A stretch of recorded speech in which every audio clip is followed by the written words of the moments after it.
এখন কথা হচ্ছে, আমরা যদি আমাদের বোনদের ইজ্জতকে বাঁচাইতে চাই, এই বিষয়টা সম্পর্কে সচেতন থাকতে হবে।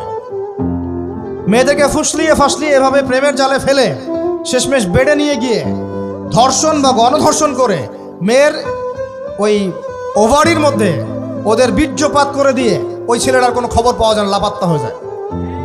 কোনো কোনো ক্ষেত্রে টাকার বিনিময়ে মেয়েদেরকে পাচার করারও অভিযোগ পাওয়া গেছে। এবং এই কাজটার নাম তারা সংঘবদ্ধভাবে দিয়েছে, এর নাম নাকি লাভ জিহাদ, বলে নাউজুবিল্লাহ। এবং বীর দর্পে ফেসবুকে পোস্ট দিচ্ছে, আজকে অমুক মেয়ের এটা করলাম, আজকে তমুক মেয়ের এটা করলাম।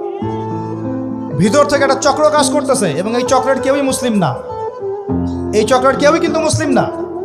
বাইরে আবার পরিচয় দিতে পারে যে আমি মুসলিম, আমার নাম অমুক, নাম পরিবর্তন করে মুসলিম মেয়েদেরকে ফুসলিয়ে ফাসলিয়ে এই জেনার ফাঁদে ফেলে ওর পিছনে কিছু টাকা খরচ করে, কিছু সময় দিয়ে ওকে প্রয়োজনে ঘুমের ওষুধ খাওয়ায়, প্রয়োজনে আবার জাদুটোনা করে, বান মারে, ওকে ওকে তাবিজ কবজ করে বিছনায় নিয়ে এসে ধর্ষণ বা গণধর্ষণ করে ওই ভিডিওগুলো দিয়ে পরে ওকে ব্ল্যাকমেইল করে, পরে ওর কাছ থেকে টাকা খাওয়া শুরু করে।